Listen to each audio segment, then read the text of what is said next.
Mass shootings. Over the past few years, they have become as regular in America as Star Wars movies. And just like Star Wars movies, people have started paying less and less attention.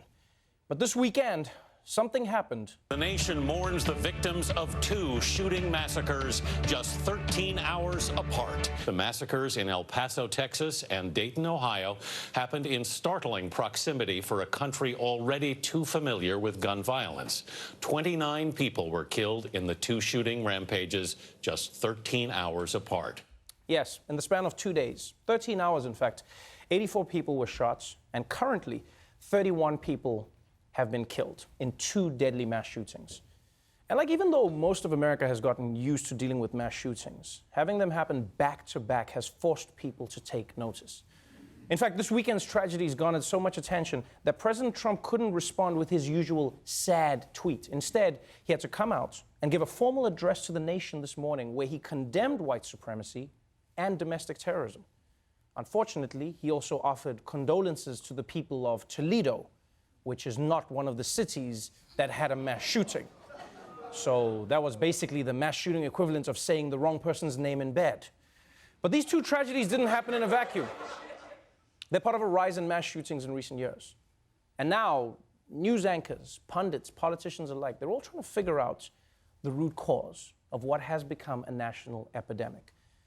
And they've been pinning the blame on a lot of different things, starting with the internet. And on the controversial website 8chan, extremists seem to have found a home. At least 3 mass shootings this year alone have been announced on the site. The dark corners of the internet, where these people breed hate and division. The perils of the internet and social media cannot be ignored, and they will not be ignored. We must recognize that the internet has provided a dangerous avenue to radicalize disturbed minds and perform demented acts. Yes, many people, including the president, are saying that the internet is to blame for radicalizing these domestic terrorists. Because giving them a community and a platform is helping them share their ideas. It's the same way the internet has given a platform to people who eat laundry detergent, right? Yeah, back in the day, you could only share your feelings with the people at Poison Control. Now you have a community. So now some people are saying we need to tighten regulation of the internet. And I'll be honest with you, I'm all for it. Yeah, especially after I got catfished last week.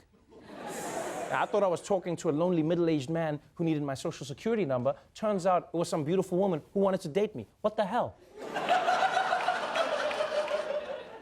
I get what these people are saying, though. The internet is a powerful tool that can be used to radicalize wannabe mass shooters. You know, maybe that's why we don't have a mass shooting epidemic in Africa. Our internet is shit and the power keeps cutting. Yeah. Right now, there's some guy in Nigeria who's like, I want to be radicalized, but this Wi-Fi is so slow. You're so lucky this video is buffering, huh? You're so lucky. I'll just have to stick to sending emails. Dear sir, I have lost some money. Now, while some people argue that this epidemic is being caused by the internet, another argument is that it's something more precise.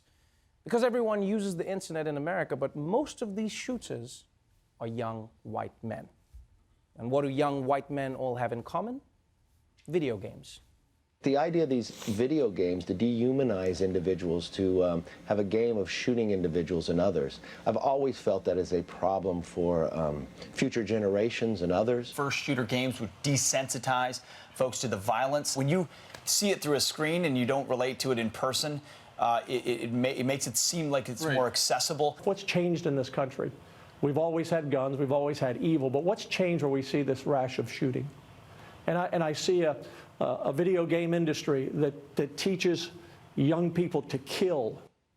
Okay. On the surface, that sounds like a pretty good argument. America has always had guns. America has always had evil. But mass shootings have only taken off over the past, 20 years? And what has been new in the past 20 years? Violent video games. Although by that logic, anything that's been invented in the last 20 years could have contributed to mass shootings. Like Crocs were invented over the last 20 years. And I know they inspire anger in me.